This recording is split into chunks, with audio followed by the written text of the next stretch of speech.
Bismillahirrahmanirrahim. Assalamualaikum warahmatullahi wabarakatuh. Alhamdulillah wa syukurillah wassalatu wassalamu ala rasulillah amma ba'du. Saudara-saudaraku sekalian, Islam adalah agama yang menyuruh kita untuk berpikir, bahkan berpikir kritis atas semua yang Allah Subhanahu wa taala ciptakan di muka bumi ini. Di dalam Al-Qur'an sendiri Allah Subhanahu wa taala banyak menggunakan kalimat-kalimat yang menggugah kita, yang menyuruh kita untuk berpikir. Seperti misalnya Allah berfirman, "Afala ta'qilun?" Apakah kamu tidak menggunakan akalmu? Atau ketika Allah berfirman, "Afala tatafakkarun?" Apakah kamu tidak menggunakan fikiranmu? Apakah kamu tidak berpikir? "Afala yatadabbarun?" Apakah mereka tidak merenung? Atau ketika Allah Subhanahu wa taala menyuruh kita untuk berpikir tentang apa yang ada pada diri kita, Allah menggunakan kalimat wa fi anfusikum afala tubsirun. Dan pada dirimu itu, apakah kamu tidak melihat? Menarik sekali penggunaan kalimat apakah kamu tidak ini. Apakah tidak? Apakah tidak kamu berpikir? Apakah kamu tidak menggunakan akalmu? Apakah kamu tidak ini? Sebenarnya kalimat ini adalah kalimat yang menyindir kita secara bentuk kritisisme Allah yang sangat tajam kepada kita. Seakan-akan Allah mengatakan gini kepada kita yang nggak mau mikir, yang nggak mau merenung, yang nggak mau merhatiin. Kalian kok nggak mikir sih? Gitu. Karena itu maka kita harus menggunakan akal pikiran kita. Karena satu di antara kesempurnaan kita sebagai makhluk Allah adalah akal pikiran yang ada pada diri kita. Selain kalimat-kalimat yang tadi itu, Allah Subhanahu wa taala juga menunjukkan kepada kita firman-firman-Nya. Firman-firman yang menyuruh kita untuk berpikir. Misalnya seperti Quran surah Al-Khasiyah. Di beberapa ayatnya Allah berfirman, "Afala yanzuruna ilal ibili kaifa khuliqat, wa ilas samai kaifa rufi'at, wa ilal jibali kaifa nusibat, wa ilal ardi kaifa sutihat." Kata Allah, apakah kamu tidak memperhatikan bagaimana unta diciptakan, bagaimana langit ditinggikan, lalu kemudian bagaimana gunung-gunung ditegakkan, dan bagaimana bumi dihamparkan. Di ayat yang lain misalnya, Allah berfirman di Quran surah Ali Imran ayat 190. "Inna fi khalqis samawati wal ardi waqtilafil laili wan nahari la ayatil liulil albab." Sesungguhnya pada penciptaan langit dan bumi, bergantinya siang dan malam, itu adalah tanda-tanda kebesaran Allah bagi siapa? Orang-orang yang mau menggunakan akal pikiran mereka. Ketika firman ini turun, waktu itu menjelang subuh, Rasul menangis. Lalu kemudian Bilal bin Rabah yang menjemput Rasul untuk salat subuh ke masjid bertanya, "Ya Rasul, kenapa engkau menangis subuh ini? Ada apa?" Dialognya cukup panjang waktu itu, tapi kita singkat saja. Kata Rasulullah, "Ya Bilal, ketahuilah bahwa barusan saja turun wahyu kepadaku." Rasulullah membacakan, "Inna fi khalqis samawati wal ardi waqtilafil laili wan nahari la ayatil ulil albab." Kata Rasulullah, merugilah orang-orang yang ketika turun ayat ini kepadanya, ketika sampai ayat ini kepadanya, tapi dia tidak memikirkannya. Saudaraku sekalian, demikian pun di dalam beberapa nama-nama surah dalam Al-Quran misalnya. Nama-nama ini, walaupun tidak menyuruh kita untuk berpikir, tapi sebenarnya secara tidak langsung meminta kita untuk memikirkan ada apa di balik nama-nama itu.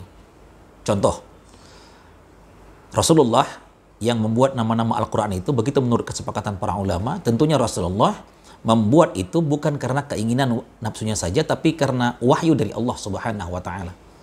Karena semua yang dikatakan Rasul tidak kecuali adalah semuanya merupakan wahyu dari Allah. Sehingga penamaan Al-Quran, nama-nama surah yang dibuat oleh Rasulullah itu adalah tentunya wahyu dari Allah Subhanahu wa taala. Kita melihat misalnya ada surah An-Nahl, lebah. Surah An-Namal, semut. Surah Al-Baqarah, lembu betina. Atau surah Al-Ankabut, surah laba-laba.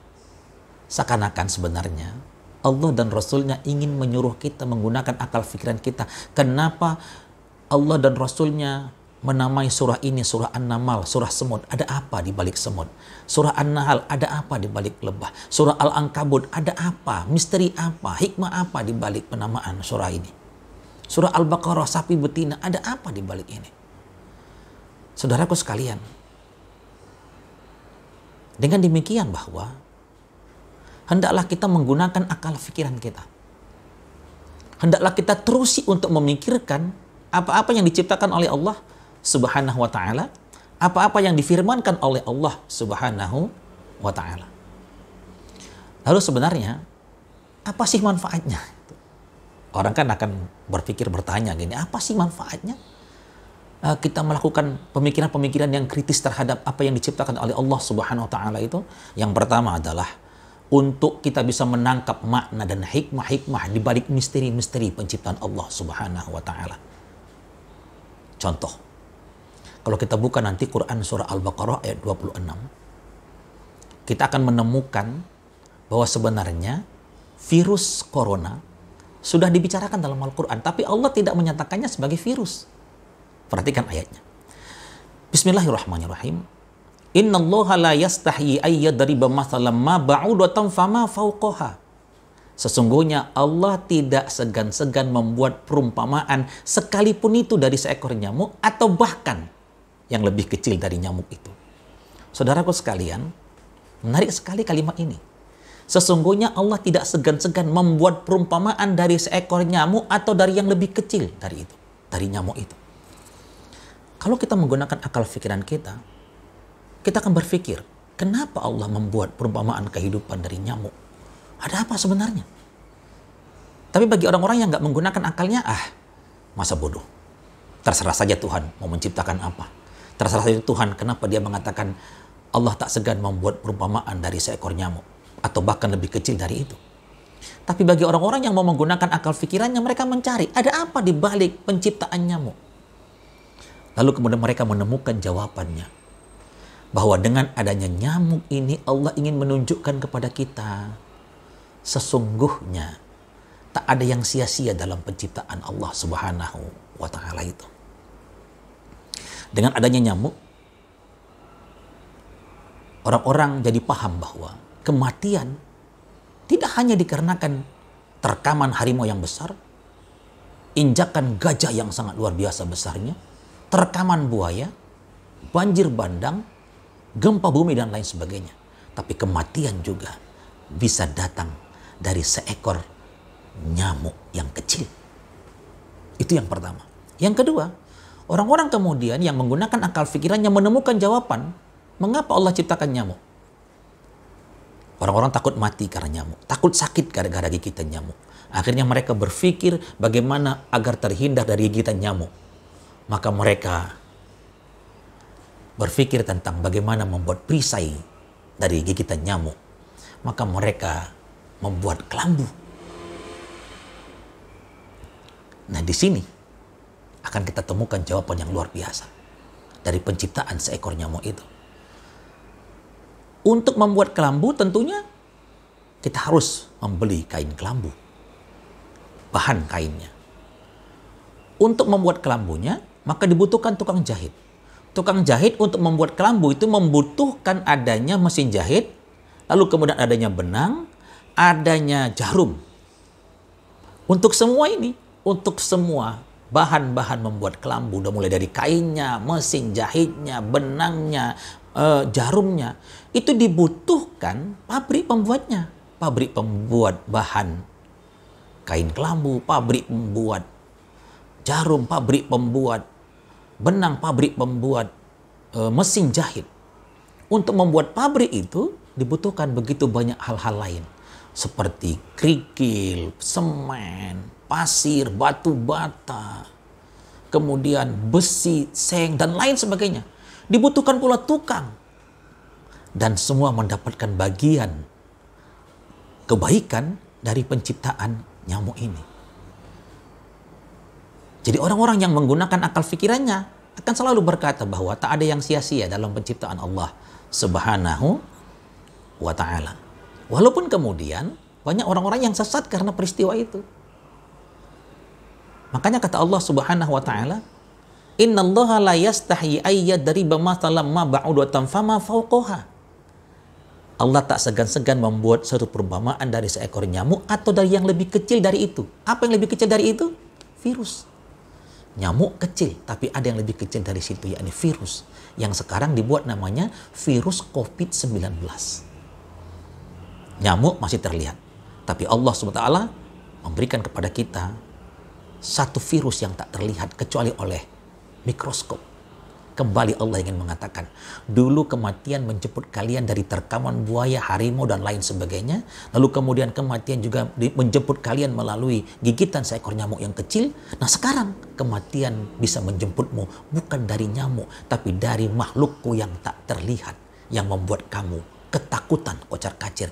Sehingga kamu sibuk untuk menemukan, membeli, dan menciptakan antivirusnya, yakni vaksin.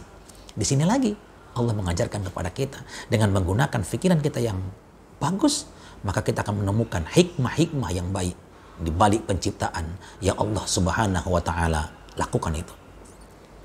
Yang kedua, kenapa kita harus berpikir tentang penciptaan Allah Subhanahu wa taala ini?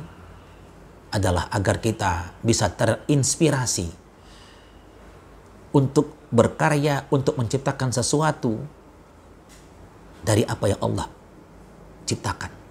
Bahwa Allah menciptakan sesuatu penuh dengan hikmah kebaikan.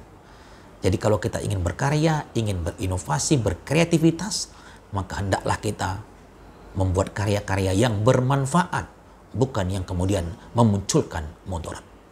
Yang ketiga, manfaat dari kita berpikir positif dan berpikir kritis itu adalah menjadikan kita semakin bersyukur kepada Allah Subhanahu wa taala atas segala yang Ia ciptakan.